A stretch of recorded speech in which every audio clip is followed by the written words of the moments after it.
ఆత్మహత్య చేసుకోవడం తెలివితక్కువతనం. పీటర్ రిచెలు. ఆత్మహత్య అంటే ప్రాణాలను బలవంతంగా అది నేరం మాత్రమే కాదు తీసుకోవడం, తెలివితక్కువతనం కూడా. కష్టాలకు భయపడి ఆత్మహత్య చేసుకుని జీవితంలోంచి అర్ధాంతరంగా పారిపోవడం వల్ల కష్టాలకు పరిష్కారం దొరక్కపోగా మళ్లీ మరుజన్మకు ఆ కష్టాన్ని వాయిదా వేయడమే అవుతుంది. పరిస్థితుల ప్రభావం వల్ల ప్రాణాలు తీసుకోవలసి వచ్చింది అని కొందరు వాదిస్తారు. కాని నిజానికి నా ఆత్మ పరిణితికి ఆ పరిస్థితులు అవసరం. నా జన్మ ప్రణాళికలో అది నిర్ణయించబడింది కాబట్టే నాకు ఆ పరిస్థితులు మళ్లీ మళ్లీ ఎదురవుతున్నాయి అని వారు తెలుసుకోలేరు. స్కూల్ ఎగ్గొట్టిన పిల్లవాడు మళ్లీ అదే తరగతిలో మరో సంవత్సరం పాటు చదివి మళ్లీ ఫీజు చెల్లించి ఇప్పుడున్న తరగతిలోని సబ్జెక్టుల్లో కనీసం పాసు మార్కులు తెచ్చుకుని పై తరగతికి వెళ్లడం లాంటిదే ఆత్మహత్య చేసుకున్న వారి పరిస్థితి కూడా.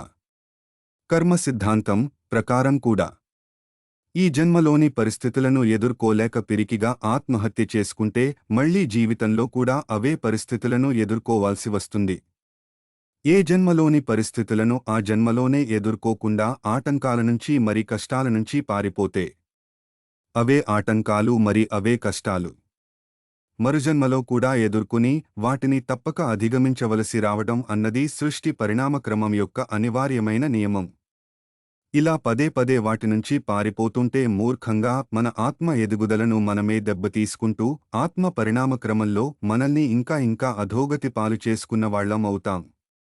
ఆటంకాలను ఎదుర్కొని వాటిని అధిగమించి అవి నేర్పే పాఠాలను నేర్చుకునేంతవరకు ఎవరూ ఆత్మపరిపూర్ణత వైపు ఒక్క అడుగు కూడా వేయలేరు అన్నది ప్రతి ఒక్కరూ తెలుసుకోవాల్సిన సత్యం.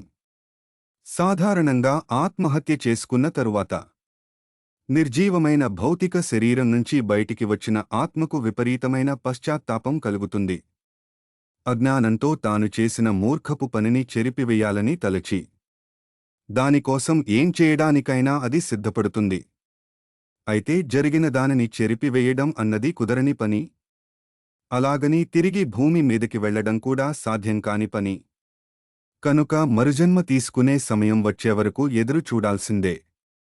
మరి ఆ జన్మలో కూడా అవే కష్టాలను మళ్లీ ఎదుర్కోవాల్సిందే. ఆత్మహత్య చేసుకుని శరీరం నుంచి బయటికి వచ్చిన ఆత్మ తన అజ్ఞానానికి ఎంతగానో పశ్చాత్తాపపడి ఇక ఏం చేసైనా భౌతిక శరీరంలోకి వెళ్లాలని తీవ్ర ప్రయత్నం చేస్తుంది.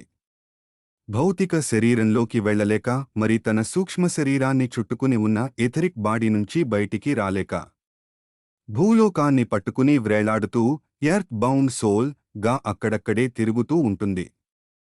సాధారణంగా ఇతర సహజ మరణ కారణాలతో భౌతిక శరీరంలోంచి బయటికి వచ్చిన ఆత్మలకు ఆ పైలోకాలకు వెళ్లడానికి ఆస్ట్రల్ మాస్టర్స్ తమ నిస్వార్థ సహాయాలను అందిస్తుంటారు.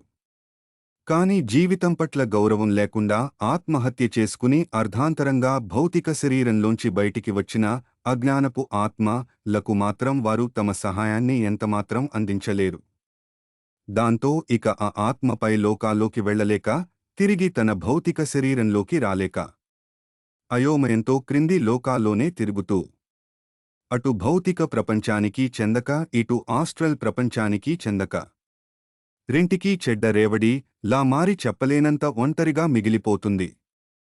అటూ ఇటూ కాని ఇలాంటి పరిస్థితులు ఆ ఆత్మకు చాలా బాధాకరంగా మారి దానిని ఒక మానవద్వేషి గానో లేదా దైవద్వేషి గానో మార్చేస్తాయి.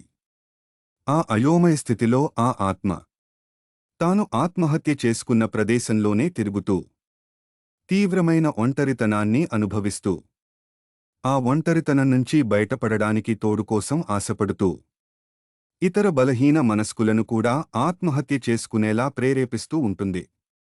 ఇలా ఇతరులను ఆత్మహత్యకు ప్రేరేపించిన పాపపు ఫలితాన్ని కూడా ఆ ఆత్మ కూడగట్టుకుంటూ రాబోయే భవిష్యత్ జన్మలలో మరింత భయంకరమైన కర్మఫలితాలు తన కోసం ఎదురుచూసేలా చేసుకుంటుంది.